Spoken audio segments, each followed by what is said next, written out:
Hari ini kita akan mulai dengan topik tentang tekanan sosial.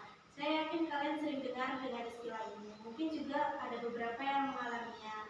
Siapa yang mau mulai dengan berbagi? Apa aja sih yang bikin kalian merasa tertekan dari lingkungan sekitar? Saya Kak, sebelumnya perkenalkan nama aku Anissa dari rumah saya dari kalian ya.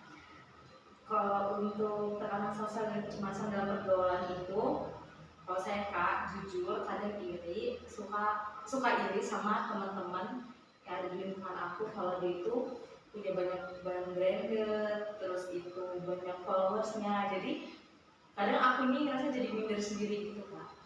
Terima kasih sudah jujur Anissa. Apa yang kamu rasakan di usia kamu sekarang itu wajar. Kalau yang lain gimana? Ada yang pernah merasa harus tampil seperti orang lain dan diterima? Kita kenalin nama aku Bella dari Kedaton. Nah, aku terkadang tuh suka pura-pura suka itu sama hal-hal yang teman-teman sukain biar cocok aja gitu Kak. Kalau nggak cocok, aku takut banget dijauhin sama mereka. Saya paham. Jadi kamu merasa harus menyesuaikan diri supaya tidak dikucilkan ya? Siapa lagi yang merasakan hal serupa? Saya Kak, perkenalkan saya Aisyah dari Kedaton. Jadi saya juga di kelas teman-teman saya sering ngomongin tren drama Korea, TikTok, saya nggak terlalu ikut. Jadi kadang merasa asing sendiri gitu Kak. Terima kasih sudah berbagi. Ini menunjukkan kalau kalian tidak sendirian. Ternyata banyak dari kita yang pernah harus menyesuaikan ini demi diterima. Tapi apa itu buat kalian nyaman? Enggak sih Kak, kadang tuh malah capek gitu. Tapi takut juga sih kalau jadi diri sendiri tuh malah takut gak punya teman gitu. Saya ngerti, itu dilema yang sering dialami remaja ya. Nanti di sesi-sesi berikutnya kita akan belajar nih gimana mengenalin diri kita sendiri dan bagaimana membangun pertemanan yang sehat tanpa mengorbankan jati diri.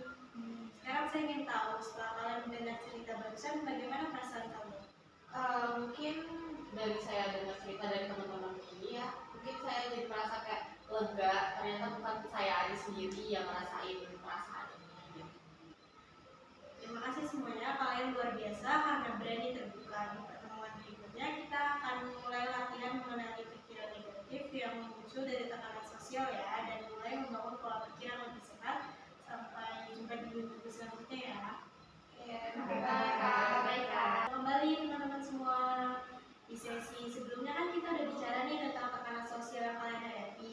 Nah, di hari ini kita akan bakal lebih jauh lagi nih tentang mengenali pikiran negatif yang muncul akibat dari tekanan itu.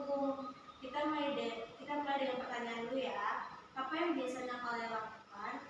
Apa yang biasanya kalian pikirkan saat merasa harus mengikuti standar teman atau media sosial? Aku Kak, kadang saya sering mikir kalau saya nggak ikut tren, saya bakal dianggap aneh sama orang sekitar. Saya tuh selalu mikir kalau saya nggak ambil keren, saya tuh nggak akan punya teman. Oke, terima kasih. Pikiran-pikiran itu kita sebut sebagai automatic thoughts ya, atau pikiran otomatis. Seringkali itu muncul begitu saja tanpa kita sadari dan mempengaruhi perasaan serta tindakan kita. Kalau sekarang kita tantang pikiran itu, misalnya pikirannya, kalau saya nggak ikut tren, saya dianggap aneh. Apakah itu 100% benar? Selalu begitu. Enggak juga sih Kak, ada kok teman saya yang cuek, tapi tetap punya banyak teman. Terus kita bisa mulai mengganti pikiran negatif dan pikiran yang lebih rasional ya. Contohnya saya tetap bisa punya teman meskipun tidak selalu ikut tren. Oh, berarti kita tuh perlu percaya gitu ya Kak, percaya diri sama nilai diri kita sendiri gitu ya Kak. Betul sekali. Nanti saya minta untuk menulis satu pikiran negatif kalian, lalu ubah dengan versi rasionalnya. Kita bahas bersama ya. Hari ini kalian hebat karena mulai menyadari bahwa tidak semua pikiran itu fakta. Pikiran itu bisa dilatih. Di sesi berikutnya kita akan latihan berkomunikasi secara asertif supaya kalian bisa menyampaikan pendapat tanpa takut ditolak. Hari ini kita akan belajar cara menyampaikan pendapat secara asertif. Apa itu asertif? Asertif itu artinya kita bisa mengungkapkan apa yang kita pikirkan dan rasakan secara jujur, tapi tetap menghargai perasaan orang lain. Saya akan beri contoh, misalnya teman yang selalu menyuruh kita ikut nongkrong, padahal kita sedang capek. Kita bisa bilang, maaf hari ini aku gak bisa ikut karena butuh istirahat. Tapi makasih sudah mengajak. Itu contoh pernyataan asertif. Sekarang kita akan latihan. Saya akan beri situasi, lalu dua orang akan memainkan peran. Oke, Bella sama Adi maju ya. Bella, ayo kita buat challenge TikTok. Karena kelas lain udah pada buat tahu.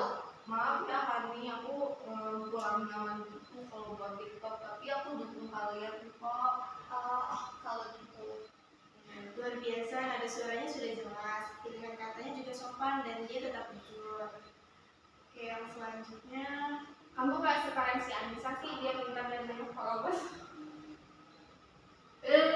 Aku merasa kurang nyaman dibandingin kayak gitu. Aku juga punya kelebihan sendiri, meski beda dari dia kok. bagus sekali, kalian udah mulai bisa membela diri tanpa menyerang orang lain. Ini inti dari sikap asertif. Kita sudah sampai di sesi terakhir nih, kalian telah berproses luar biasa. Dari mengenali tekanan sosial, mengidentifikasi pikiran negatif, hingga belajar menyuarakan diri secara asertif. Sebelum kita akhiri, saya ingin dengar satu kalimat dari kalian. Apa yang kalian pelajari dan ingin terus dipraktikkan setelah sesi kelompok ini selesai? Aku belajar untuk berhenti membandingkan diri dengan orang lain. Kalau aku mau lebih jujur sama diri aku sendiri.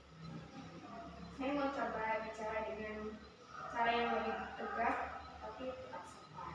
Luar biasa, saya bangga pada kalian. Semoga semua yang kita pelajari bisa terus kalian gunakan. Ingat, jadi diri sendiri itu bukan kelemahan tapi kekuatan. Terima kasih atas kepercayaan dan kejujuran kalian ya.